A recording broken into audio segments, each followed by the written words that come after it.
Babukeli beMakhiwa TV noma kanjani njengoba sishilo ukuthi sikhona khona la endaweni yaseBaqulusini eFryhead elokishini elidala eBhekuzulu Kings welithini hall noma kanjani ke nensizwa la umhleli noma kanjani ke umcimbi isiguqo poetry show njengoba namhlanje u20 April onyaka ka2024 kunyaka noma kanjani ke esikuwo njengamanje asibingelele siphinde samukele insizwa noma kanjani kuThembela Cape Town. Siyaphila mfowethu. Siyaphila mndaba basingezwa kunina njani na?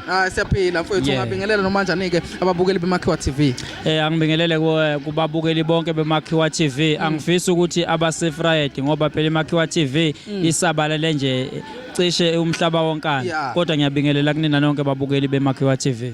Mfowethu nakho namhlanje seluze lafika usuku lomcimbi noma kanjani ke ohlelile omkhulu mfowethu. Ucela mfowethu sithathe usibeke ukuthi kwenziwani sukela manje ke phambili. Mntakababa ngingaqala lapha ekuqaleni ukuthi mhlawumbe inhloso yokuhlela umcimbi bekuyini.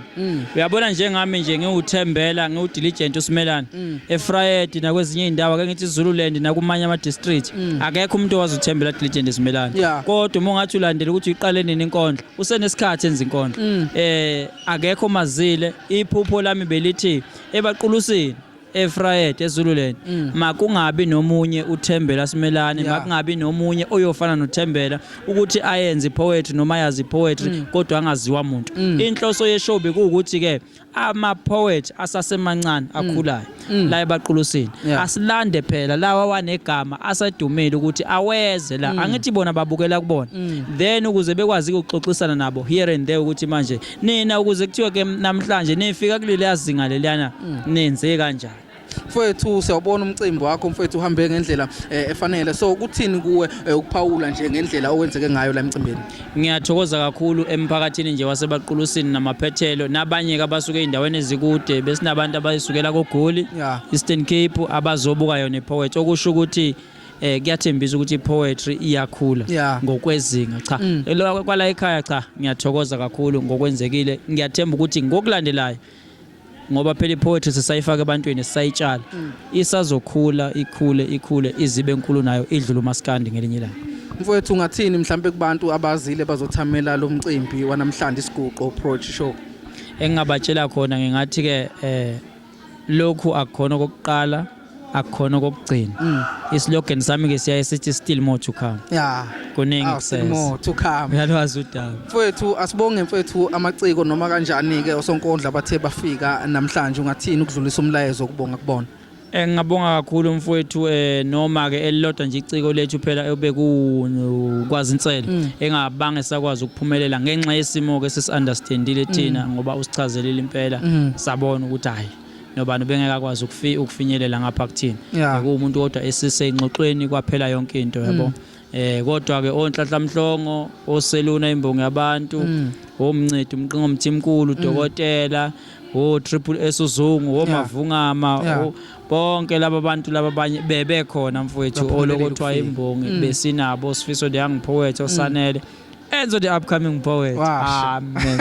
Angifuna ukukhuluma kakhulu ngale mfana ngoba kuthiwa uchema nentwana yabo kodwa hayi iyaphakama. Mfowethu lento yombongi mfowethu sesingena kuwe kancane mfowethu mhlambe ingena kanjani kuwena lento yombongi ingene nini?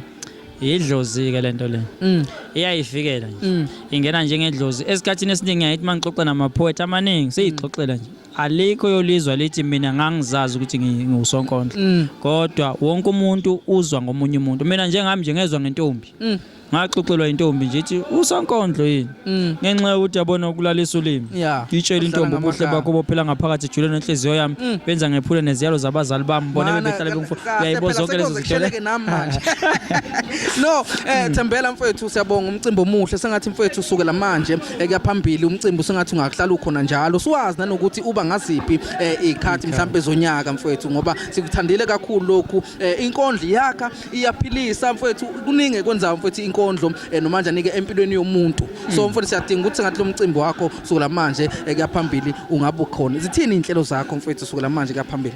Inhlelo zithi manje umcimbi mawungapheli Mawuhlala ukhona unyaka nonyaka njengoba usuggesta nje nawe njengobusho lokho kuseyinhlelweni vele into eyayifiseke kakhulu ke ukuthi umuntu ungazuthi angathola ifunding ngoba iyona eyaye idingakala esikhathini esiningi ngoba kwesinye isikhathi uthola uzegcina sekusebenza imali yakho imali yezingane zakhe imali yakini yabo ukuze ugcine uwenza into yakhe ibe yimpumelelo noma ngingazenzela mina njengoba ngishilo nje lokho ngikwenzela umphakathi wasebaqulusini. Mfethu abantu bakuthola kanjani inkundleni zokuxhumana mhlawumbe abakudingayo? Inkundleni zokuxhumana bayangithola nje uThembela Simelane, uThembela Diligent Simelane ku TikTok, ku Facebook uThembela CC. Kanti inombolo yocingo ngiyatholakala na ku WhatsApp 079 4686 781. Awuvalelise mfethu ababukeli beMakhiwa TV mhlawumbe ngenkondlo yakhe encane uyithi nje halamuzi bese sihamba kanje. Kodwa bakethi yebo umuntu angasakwazi nokuhaya. Haya mfethu nguzwile unamandla. Yani yothanda yokuhlupheka yani. Mfethu haya ngicela ungiphele kade usipha yona namhlanje khona la kwiSiguqo Poetry Show. Lapho bengikhuluma nezimbongi ngithi zimbongi khuluma neqiniso. Nababazi isihluku sokufa kwesifazane kunokufa kwenhliziyo wesilisa. Kanti kuhluke ngani ukulimala ngokwenyama kunokulimala ngokamoya. Musani ukukhetha iphele emasini singabantu nathi sinegazi siyafana nabo. Nabo banezabo ezidlule zethu bese nina nigxeka thina ukudlula bona. Mina uma nganikwe elinye ithuba lokuthi ngibulala unkosikazi wami ngisengaphinde ngimbulale futhi. Phela lo muntu bengingamazi wangenza ngamazi wangishiya ngingazi nenhliziyo enezibazi eshuyazi ukungazi ukube ngamazi. Ngamthatha emakhaya umkhaya ngamlethe eGoli wabona umcebe beGoli wabona umcebe bemali wabona umcebe besantini wazabona ngisho umcebe benkantini kanti yini lo mzimba ubona kumina uyisidumbu esafa umphefumulo esishoda ngokuwa sigujela incwaba bese ngiyangcwatshwa okungabafanyana wayekubhanqa ngababili ngabathatha isisu sakhe sasesiphenduka incwaba lokungcwaba izingane zingenacala nami kangimbeka icala phela lo muntu unembezo besedesha ngawo ugologobovu mina namhlanje sengigwetshwe libovu icala ngcono ngithi still more to come okwamanje ngoba kuningi inamandla kakhulu mfowethu nami sengijulile uyabona sengilokhu ngilindile ukuthi ayihamba ngeke ungajuli ngoba phela ikhulumela zona iphela kanjeni uyakubona umuntu akuvusa ubuthongo sebumnandi hayi ngithi angika asivalelise mfowethu babule Makhiwa TV njengamanje bese siyahamba. Hayi ababukeli beMakhiwa TV ngiyabonga kakhulu ithuba nje kunini abaphathi bayo iMakhiwa TV nangethuba enisinikeza lona ukuthi sikwazi ukuvela eindaweni ezinye esingeke sakwazi ukufinyelela kuzona ngelinye ilanga. Siyabonga kakhulu sengazi ukuthi inkosi ngathela umusa.